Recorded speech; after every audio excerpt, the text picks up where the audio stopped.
Hi everyone, welcome back to Grandpa Mark's Hobbies and a video on how I built a 340 Plymouth 6-pack engine for Bruce over at Bruce's Eclectic World. He jumped in along with all the other group builds he's doing. He jumped into our Mopar build and he's doing the old ERTL Duster, which is way back in the time, but it's a really good kit. And he was joking around with me, and he says, you know what, I'm going to send you the engine. And I says, go ahead, send it on. I'll build it up. And he did. So this is what I ended up with, is the 346 pack detailed out.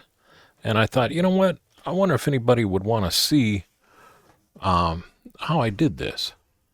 So I started at the beginning, and I took a bunch of pictures. I'm just going to sit this right here because my stand is not cooperating today. But I started out, I took a whole bunch of pictures. The guys came over and they assembled the engine halves, the heads, the intake, and put the valve covers on there. And then everything went into paint. I took all the other parts and cleaned them, got them ready, got them on their little stabs and foamy tape and everything. And we went over to the spray booth, and I started out with that air cleaner with some red.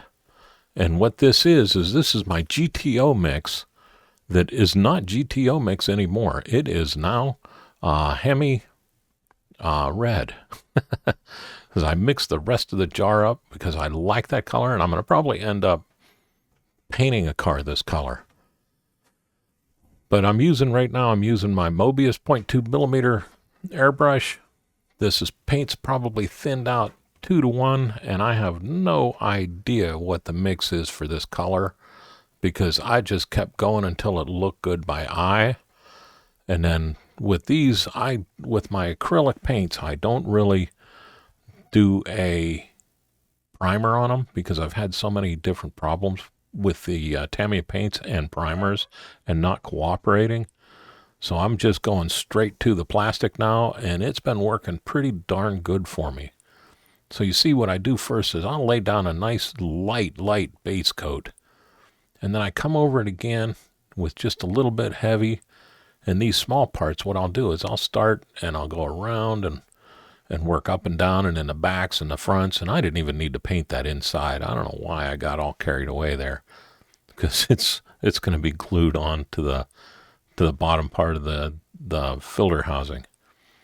But you can see I'll paint it, and then I'm just going to keep coming back and forth on this thing until I get that color the way I want it.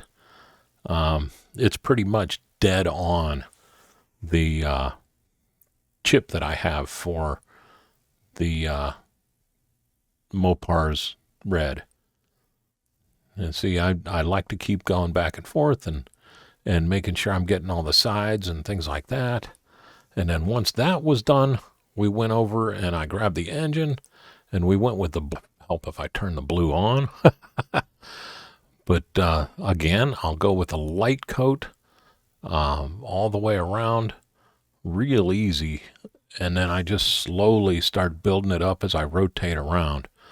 I still have a hard time with this camera staying in frame, but the airbrush works phenomenally for these paints. And like I said, I'm using Tamiya paint. This is strictly, and I'm grabbing it right now as I speak, this is the X4 blue, just straight out of the bottle, mixed, and this is mixed about half and half with 6 drops of retarder on top of that. And I mix it to where it's just a little tiny bit thicker than water. And then I'll come on here like this, and with this 0.2 millimeter, I can put down a very light coat and just keep on building that coat up as I rotate, and that'll give me an even coat everywhere. And I'm going slower here now once I got my base down, and I'm starting to add the paint to it. But what I'm really doing is I'm trying to get in all the little nooks and crannies and crevices in those engines, and not really worrying too much about the flats, because the flats kind of happen by themselves as you go along. The only thing you really got to watch is not to forget your oil pan. So I'm not going to bore you with all the blue. We're going to keep going here, and I'm going to bring you in. And the last thing I did is I painted the black on everything that needed black. This is just straight up Tamiya's X18 semi-gloss black. And again, mixed to where it flows just a little tiny bit thicker than water. And when it runs down the little plastic shot glasses I have, it doesn't run down and then go clear behind it. I want it to where when it runs down there, it stays the same color, that whole drip. And once I get that, I know that I got the right color or the right thickness.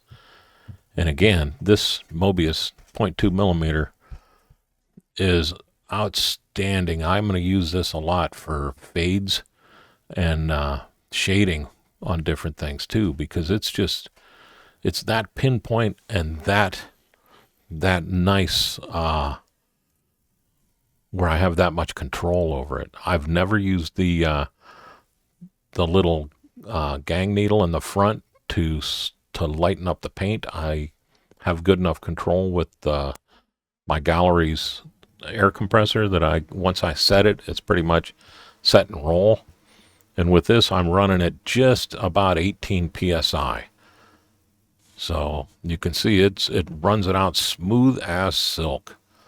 So I'm really happy with that.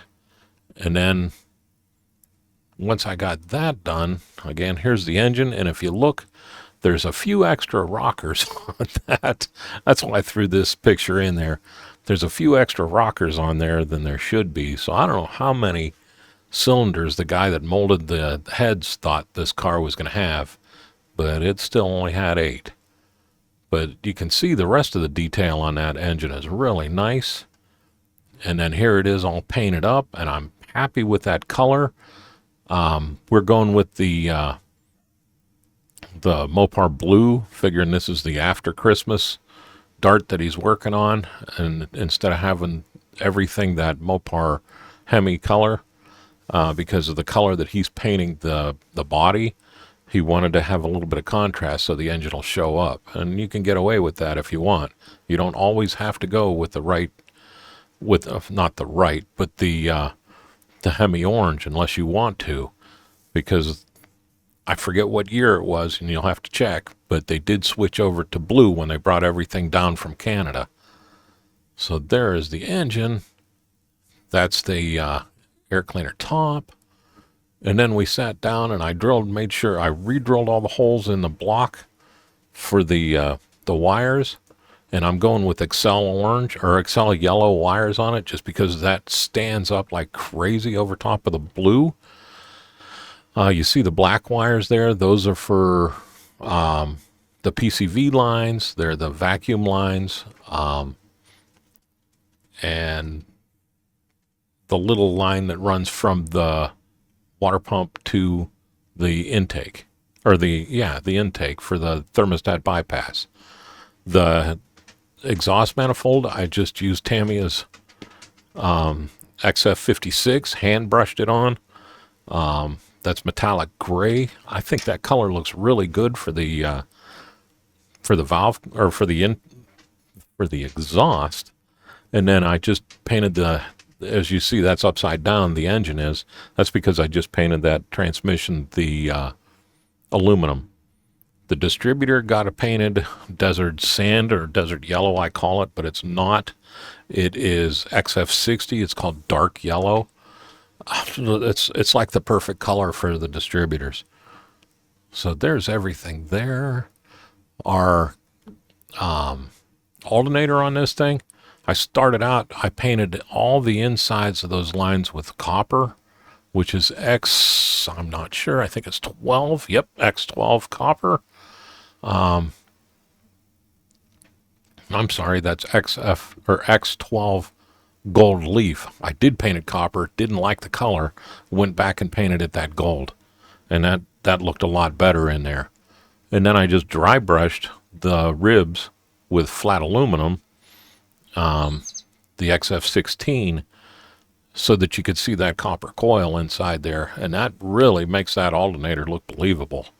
And then the last thing I did is I drilled the holes for the alternator wires and got it ready for the electric wires running from it. And that I just spun up some 2 pieces of AWG 32 wire and painted it with rubber black.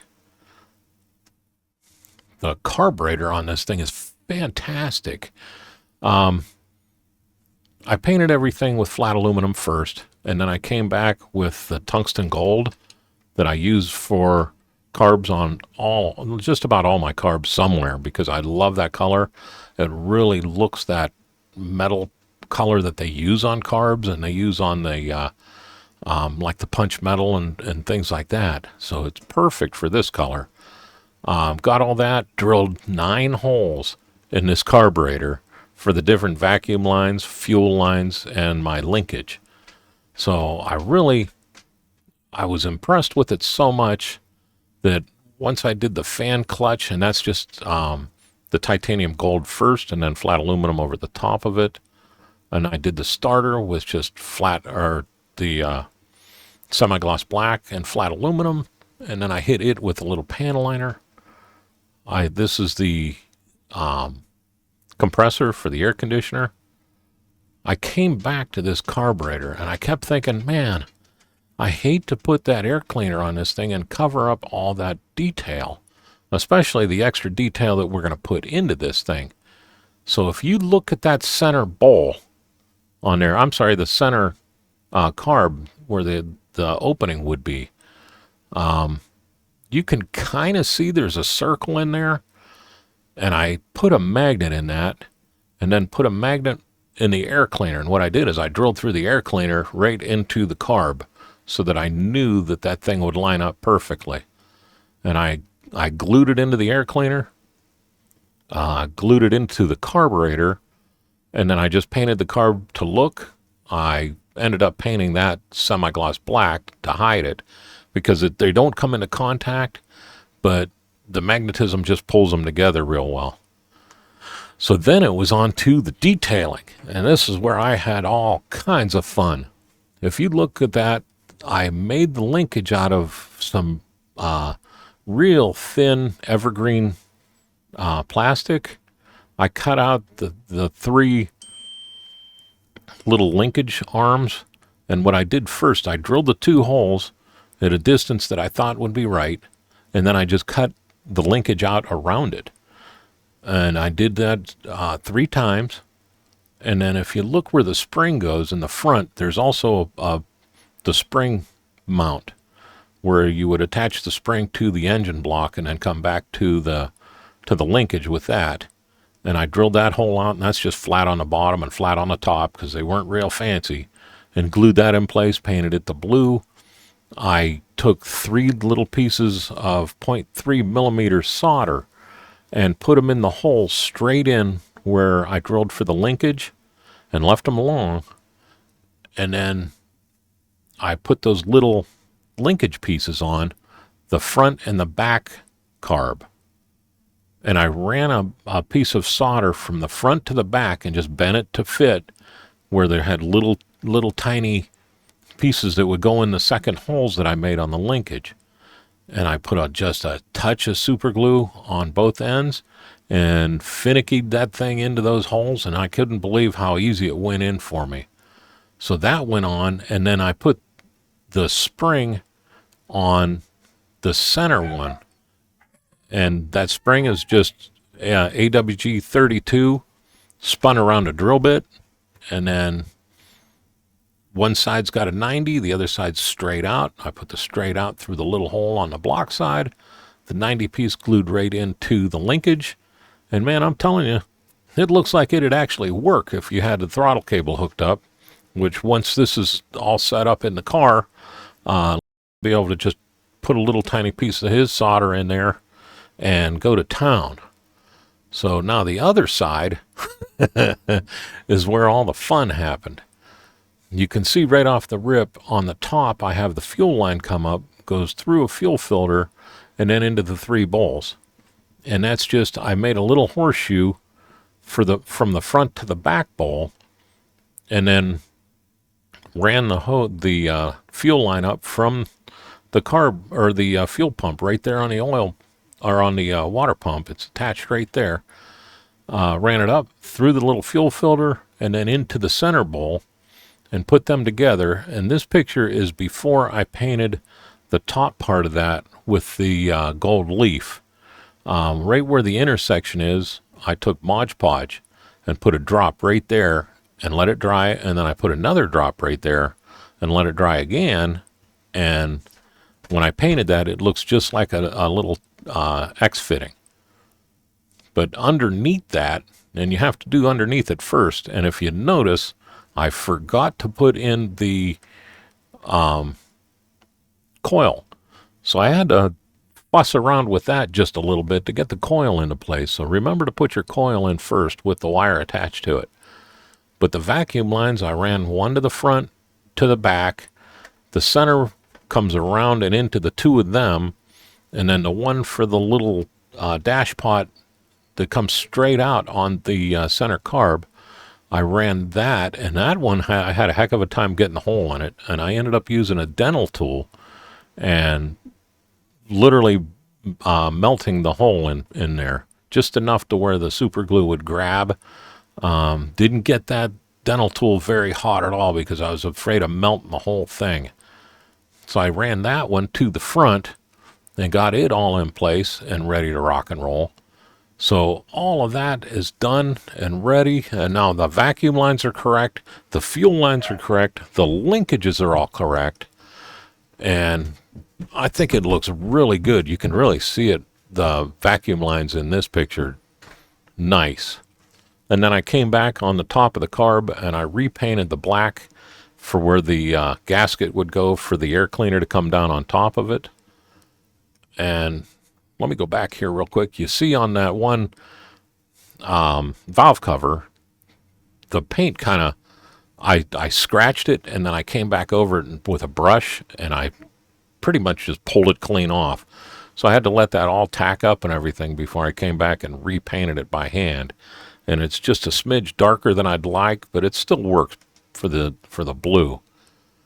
Now here, I put all the spark plug wires in place first, and then I glued the exhaust manifolds in. And what that did is that ensured that my spark plug wires were in the right spot, and then I could move them around just a little bit to get the exhaust manifolds in the right spot. And I just super glued that exhaust manifold in, let it all dry just like this, and then I came in and I ran all the wires. And if you look, this is a good picture of how those wires did. I didn't have enough room, or I didn't think I had enough room to do the boots that I wanted. So I just left the boots out on this one. I could have painted down there with brown before I put or like a khaki color maybe, before I put the exhaust manifolds in place, but I didn't. And to be honest with you, you really can't see it that great. So it's one of those non-noticeable things. So then I went ahead and got the other side in, got the other exhaust manifold in, and I remembered that I didn't put the oil filter in, so I had to add that too. And then went ahead and ran all the spark plug wires. And when I did that, the main thing I was working on, other than getting the firing order right, is making everything look like it was laying on the valve covers and not just floating in place. These Excel wires were very soft, and they wouldn't just hang there. They would lay down and conform to where they were run. So I got all those run, and if you notice that hole there on the valve cover for the PCV line, I went up and around the top of that because I am running the PCV lines in this. So I did all that, and right there now you can see where the gold is on that cross member, or the crossover for the fuel lines, and that looks pretty good. Here's the just with the PCV line in. The PCV line on the passenger side is just, it runs in and goes up straight up underneath the air cleaner. And then the one on the other side wraps all the way around the back side, around the distributor, and up and into the carb on this side. So that took a little finagling. I should have kind of ran that halfway before I ran the spark plug wires. But I wanted those spark plug wires on and out of the way before I ran that, because it's just the way it would have been done anyhow. So, and there, as you can see, I remember to get the oil filter in, and everything's pretty much panel lined and ready to go. There's a nice shot of the front. I'm telling you, this little engine is a kit in itself, and it's just, I love it. And now there's with the air cleaner on, and I painted the fill cap the silver. I've seen so many of them with the silver cap like that it's not funny, and I thought it adds a little bit more life to the valve covers and lightens them up just a little bit. The belt, if you look at the top, right where it would go near the compressor, you can see the little lines in there, and that's just my Prismacolor pencil sharpened up and run across there. Here's the other side. It looks really good, but you can see why I wanted to add that magnet to the air cleaner, because it really hides all that work, and it just looks so cool. So now we're back to the back. Let me come back to the phone here, and we'll bring it back to where we are now. And that's where we are right now. The air cleaner, I painted flat white, and then I hit that with gray panel liner. After the flat white sat for a couple hours, I hit it with a gray panel liner just to give it a little bit of, not depth, I guess you would call it. But everything's in here, and I want to show you how this magnet's not letting anything go. It's holding on there while it's spun, but it's not going to fall off, and nobody's going to shake you. If you shake your model like that, something else is going to come off before that air cleaner comes off. But it just pops up out of the way. You see, I got the magnet pretty well painted up underneath there. You can't really even see it on here unless somebody says there's a magnet there. It just disappears and drops right back into place. And again, it's not going anywhere. You're not going to lose it. And I had a whole lot of fun with this. So then I made a little package to send this back to him with, where everything fits in here, because I was afraid that this thing would just get destroyed. So I took just a piece of foam and I cut it out to where it kind of fits in there. And then I took another piece of foam, and we're going to lay this one right over top of it. I have a little piece that I cut out here for the air cleaner, and then this little piece is just going to go right on top like this, and then I'm going to just wrap that with some of my green frog tape, and I'll get this back to Bruce. So Bruce, I had a heck of a lot of fun with this, buddy, and I'll tell you what, anytime anyone wants me to just mess around with an engine like that for them, just give me a holler, email me or whatever, because I don't mind doing that. It's a lot of fun. It keeps me busy. I got a good video out of it, and I hope I help you all out with it. So if you have anything that you saw here that you want me to tell you a little bit more about or whatever, leave me a comment, or send me an email or whatever. If you guys would please give me a thumbs up, I would appreciate it. It helps this channel keep on rolling. And if you're not a subscriber, please subscribe, because that sure helps too. For right now, I'll let you go. Y'all have a great day and a better tomorrow. And thank you very much for watching.